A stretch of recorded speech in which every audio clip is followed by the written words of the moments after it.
மாணவர்களே, மத்தியில் பாஜக அரசு ஆட்சி பொறுப்பேற்று கிட்டத்தட்ட கடந்த மே மாதத்துடன் 1 வருடம் பூர்த்தியாகிவிட்டது. இவரது ஆட்சிக்கு வரும்பொழுது ஒரு முழக்கத்தை முன்வைத்தார்கள். அது என்னவென்றால், வளர்ச்சிக்கு நாயன் வருகின்றார், வளர்ச்சியின் நாயன் வருகின்றார், அவருக்கு வாழ்கிறீர்கள். அவர் ஆட்சிக்கு வந்துவிட்டால் வளர்ச்சி என்ற வார்த்தையை தவிர இந்திய குடிமக்கள் வேறு எந்த வார்த்தையை செலவழிக்கப் போவதில்லை என்று நெஞ்சில் வஞ்சத்தை வைத்துக் கொண்டு வார்த்தை காணப்படுகிறார்கள். அதை முந்தைய 32 இந்தியாவில் இருக்கக்கூடிய 32% மக்கள் பாஜக என்ற வார்த்தையை மறுத்தார்கள். இது என்ன நடந்தது? விகாஸ்பூர் சென்றார்கள், வளர்ச்சி நாயகர் என்றார்கள். என்ன வளர்ச்சி நிலையம் கண்டிருக்கிறது? முன்னே போல் இல்லாத அளவிற்கு இந்தியாவில் கலவரத்தின் வேகம் வளர்ந்திருக்கிறது. 365 நாட்கள் ஆட்சி, ஆனால் 600க்கும் மேற்பட்ட கலவரங்கள் ஒருபுறம். மற்றொரு புறம் பார்த்தால் இன்றோடு கிட்டத்தட்ட 4-5 நாட்கள் ஆகிவிட்டது. பாராளுமன்றம் முடங்கி போய்கிறது. காரணம் ஊழல். இந்தியா வரலாற்றிலே இதுவரைக்கும் இல்லாத மெகா ஊழல். கிட்டத்தட்ட 2 லட்சம் கோடி என்கிறார்கள். வியாபம் என்று அழைக்கக்கூடிய ஊழல் 2 லட்சம் கோடி என்கிறார்கள். ஆய்வாளர்கள் இப்படி சொல்கிறார்கள், இந்தியாவில் இதுவரை நடந்த ஊழல்களை மிகவும் வித்தியாசமான பயங்கரமான ஊழல். ஏனென்றால் இந்த ஊழலுக்கு பின்னால், இந்த ஊழலை காரணம் காட்டி இந்த ஊழலில் தொடர்புடைய 50 நபர்கள் மரணமான முறையில் இருக்கிறார்கள். 50 நபர்கள் இருக்கிறார்கள். இனியும் பலர் கொலைப்பட்டியில் இருந்து கொண்டிருக்கிறார்கள். தினமும் கொலைகள் நடந்து கொண்டிருக்கின்றது. இனியும் பலர் கொலை செய்யப்படலாம். இதனால் பாராளுமன்றம் முடங்கி வருகிறது. இந்தியாவுடைய வெளிவிவகாரத்துறை அமைச்சர் சுஷ்மா ஸ்வராஜ் 1000 கோடி ஊழலை செய்த லலித் மோடிக்கு லண்டனில் வந்து சொன்னதற்கு குடியுரிமை வாங்கி தருவதற்கு தன்னுடைய அதிகாரத்தை துஷ்பிரயோகம் செய்திருக்கிறார் என்று ஒருவர். மற்றொருவரும் ராஜஸ்தான் மாநில முதல்வர்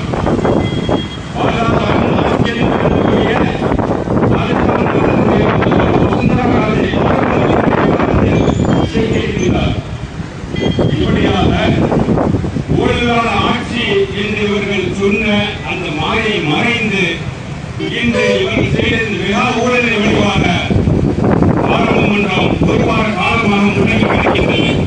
இது ஒரு குலம். நமது பிரதமர் மோடியாக வருகின்றார். மோடி பத்திரிகைகள் இப்படி கட்டி வருகிறார். என்ன? அனைவரும் யோகா செய்யுங்கள், அனைவரும் யோகா செய்யுங்கள்,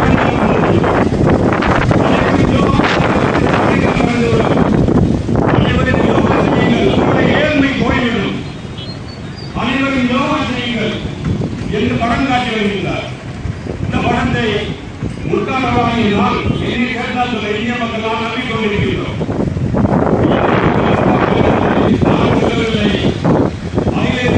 அகில உலக அளவிலும் அகில இந்திய அளவில் இருக்கக்கூடிய பல கல்வியாளர்களும் பல எழுத்தாளர்களும் பல அறிவியலும் இந்த தகவல்களை தொடர்ச்சியாக இப்பொழுது பதில் செய்து கொண்டு வருகின்றார்கள்.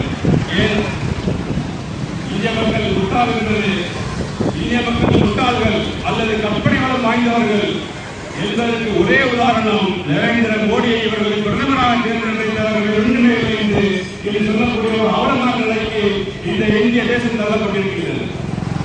இது ஒரு புறம்.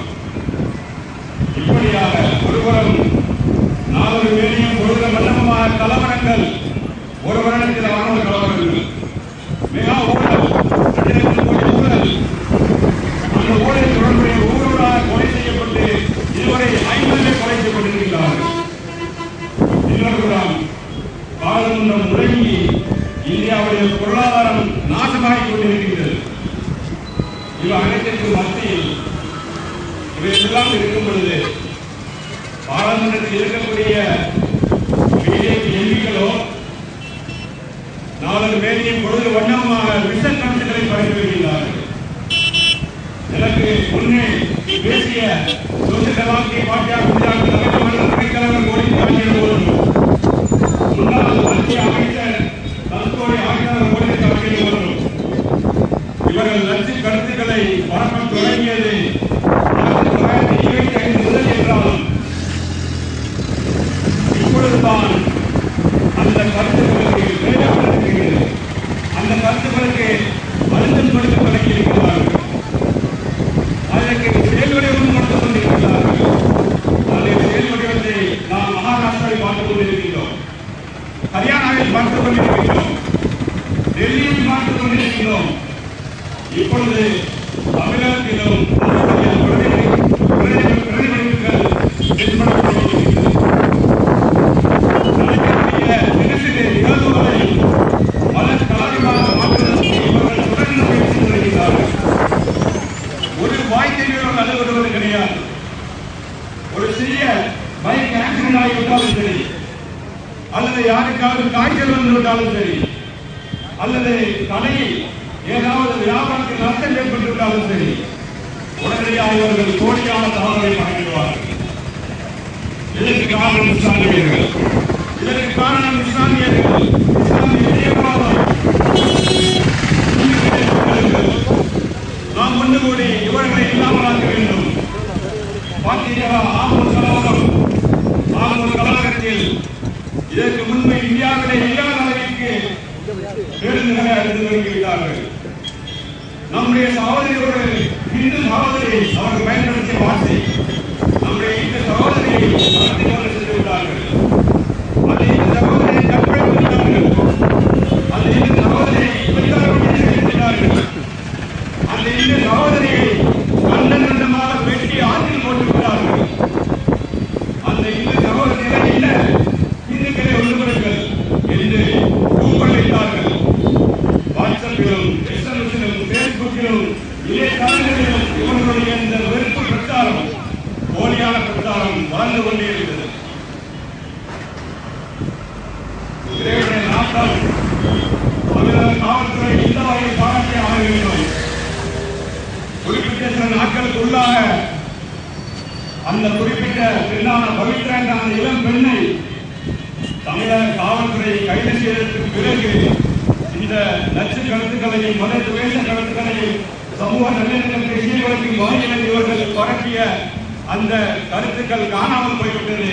அந்த கருத்துக்களை பரப்பியவர்கள் இது இவர்களுடைய உபாயம். கலவரத்தை ஏற்படுவதற்கு முன்பாக இவர் இது போன்ற போலியான நச்சு கருத்துக்களை பரப்புவார்கள். இந்தியாவில் இதற்கு முன்பு நடந்த கலவரங்கள் எல்லாமே இப்படித்தான் நடந்திருக்கிறது. அது குஜராத் கலவரமாக இருக்கிறது. குஜராத் கலவரம் எப்படி தொடங்கியது?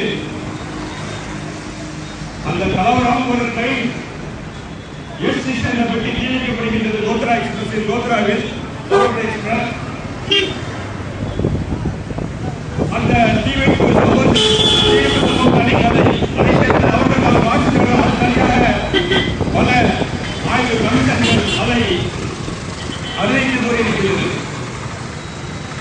ஆனால் அந்த தீவிர சம்பவத்துக்கு பின்பு குஜராத்திலிருந்து வரக்கூடிய ஒரு பாசிச ஏழான நாளிதழான சந்தேச நாளிதழ் தினசரி செய்தி ஒன்று வெளியிடுகிறது. என்னவென்றால், ஒரு இந்து சகோதரியுடைய மாண்பகங்கள் அழிக்கப்பட்டு கற்பழிக்கப்பட்டு ஒரு குதிரை கிடைக்கிறார், உடனடியாக நாம் வெளியிட வேண்டும் என்ற ஒரு கட்டளை எழுதுகிறார்கள். அந்த கட்டளைக்கு பரவுகின்றது. 3000க்கும் மேற்பட்ட அரசு கணக்குப்படி 3000க்கும் மேற்பட்ட அரசு கணக்குப்படி 3000 பேர். ஆனால் அரசு சாரா நிறுவனங்கள் கணக்குப்படி 10,000க்கும் மேற்பட்ட முஸ்லிம்கள் பாதிக்கப்பட்டார்கள். காரணம் ஒரே ஒரு செய்தி. என்ன செய்தி? ஒரு இந்து சகோதரி மாநிலங்கள் அறுக்கப்பட்டு கிடைக்கின்றார் என்று போலியான பொய்யான பிரச்சாரம். 2 தினங்களுக்கு பிறகு அதே சந்தேச நாளிதழ் மீண்டும் தாவலை கழிக்கிறது. அந்த தகவல் தவறான தகவல்.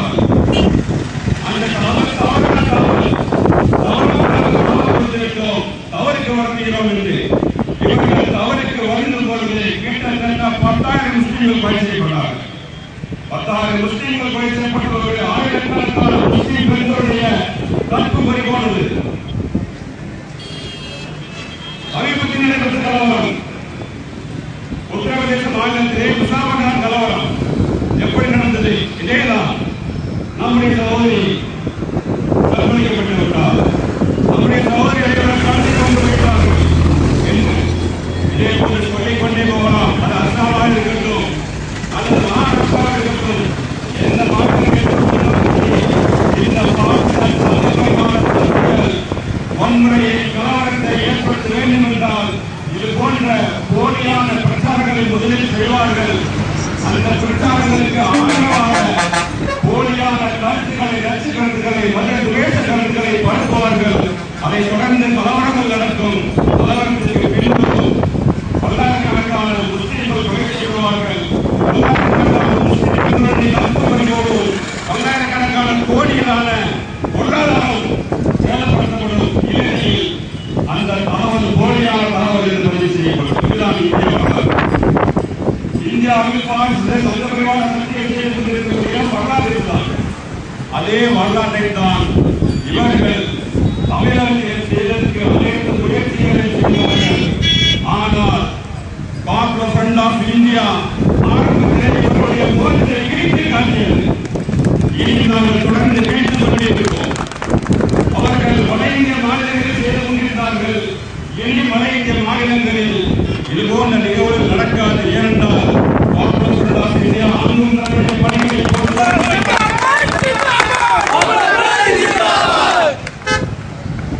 இவர்களுடைய போலி முகங்களையும் பொய் பிரச்சாரங்களையும் நச்சு கருத்துக்களையும் இவர்கள் எங்கெல்லாம் பரப்புகிறார்களோ, இனி பரப்ப இருக்கின்றார்களோ அங்கெல்லாம் காங்கிரஸ் ஃப்ரண்ட் ஆஃப் இந்தியாவின் தொண்டர்களுடைய குரல் ஒலித்துக் கொண்டு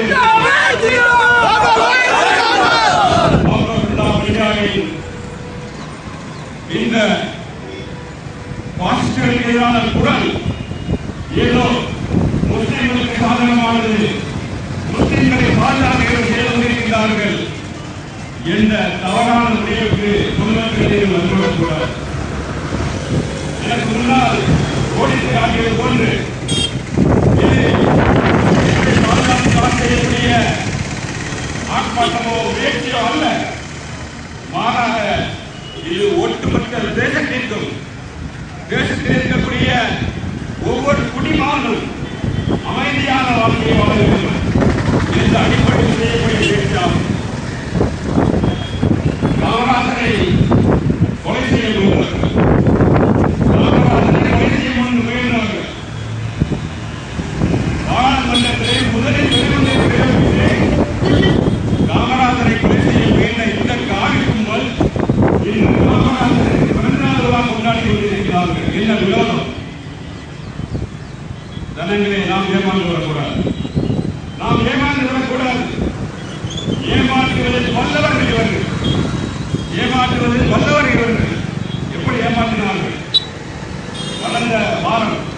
கடந்த வாரம் போபாலிலே ஒரு பொதுக்கூட்டம். போபால் மத்திய பிரதேச மாநிலம் போபாலி தலைநகர். மத்திய பிரதேச மாநில தலைநகர் போபாலில் நடந்த ஒரு பொதுக்கூட்டத்தில் பாஜகவுடைய தேசிய தலைவர் அமித்ஷா ஒரு கருத்தை செய்கிறார். அது என்ன கருத்து என்றால், நாங்கள் தேர்தலில் அளித்த வாக்குறுதிகளை இந்திய மக்கள் அனுபவிக்க வேண்டும் என்றால் அதற்கு இன்னும் 25 ஆண்டுகள் ஆகும். எனவே நீங்கள் 25 ஆண்டுகள் தொடர்ந்து பாஜகவுக்கு வாக்களித்துக் கொண்டே இருக்கிறீர்கள் என்று சொல்கிறார்.